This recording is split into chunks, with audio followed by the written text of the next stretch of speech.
قرآن جہاں پہ چاہتا ہے اتنا اختصار کر دیتا ہے، اتنا اختصار کر دیتا ہے، سمندر کو کوزے میں بند کر دیتا ہے، سمندر جیسی گہرائی کو ایک مشکیزے میں بند کر دیتا ہے۔ اللہ تعالیٰ نے اپنے الفاظ میں، قرآن اللہ کے الفاظ ہیں،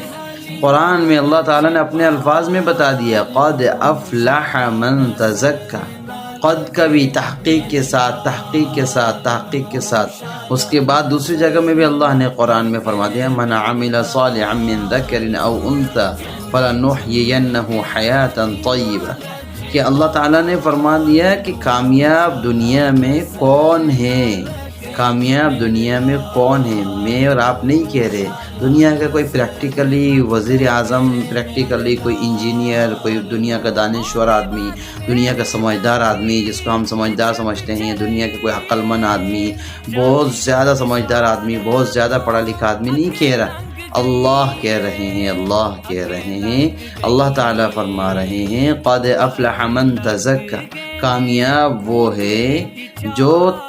تزکیہ کرے، تزکیہ نفس کرے، اپنے آپ کو گناہوں سے بچائے، نیک اعمال کرے، اعمال صالحہ کرے، نمازوں کی پابندی کرے، عبادت کرے، اپنے آپ کو گناہوں سے بچائے، اپنی آنکھوں کو بد نظری سے بچائے، اپنے کان کو گانے سننے سے بچائے، اپنے زبان کو غیبت کرنے سے، اپنے زبان کو کسی کے دل آزاری کرنے سے بچائے، اپنے جسم کے تمام اعضاء کو گناہ سے بچائے۔ اس بارے میں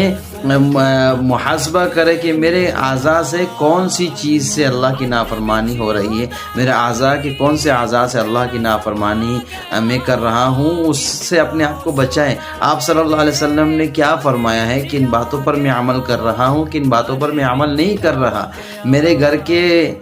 افراد، میرے گھر کے میرے بچے کن باتوں پر عمل کر رہے ہیں، آیا کہ وہ دین کے اوپر عمل کر رہے ہیں یا نہیں کر رہے ہیں، آیا کہ رسول اللہ صلی اللہ علیہ وسلم کی باتوں پر عمل کر رہے ہیں نہیں کر رہے ہیں، اور میں قرآن کو کتنا مانتا ہوں، کتنا سمجھتا ہوں، کتنا عمل کر رہا ہوں، میں اللہ کے احکامات کے اوپر کتنا اپنے آپ کو میں نے اتارا ہوا ہے، اللہ تعالیٰ نے جو فرمایا ہے میں اس کو کتنا سن رہا ہوں۔ قد افلح من تزکا، دوسری جگہ میں کیا فرمایا ان اکرمکم عند اللہ اتقاکم، تم میں سے سب سے زیادہ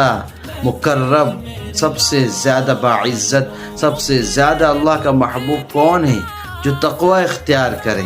جو تقوی اختیار کرے، جو اپنے آپ کو گناہوں سے بچائے، جو اپنے آپ کو حرام کاری سے بچائے، جو اپنے آپ کو بد نظری سے بچائے، جو اپنے آپ کو بد گویائی سے بچائے، جو اپنے آپ کو گانے سننے سے بچائے، جو اپنے آپ کو تمام گناہوں سے بچائے، اپنے زبان کو، اپنی آنکھوں کو، اپنے کان کو، اپنے دماغ کو، اپنے دل کو، اپنے تمام اعضاء کو گناہوں سے بچائے۔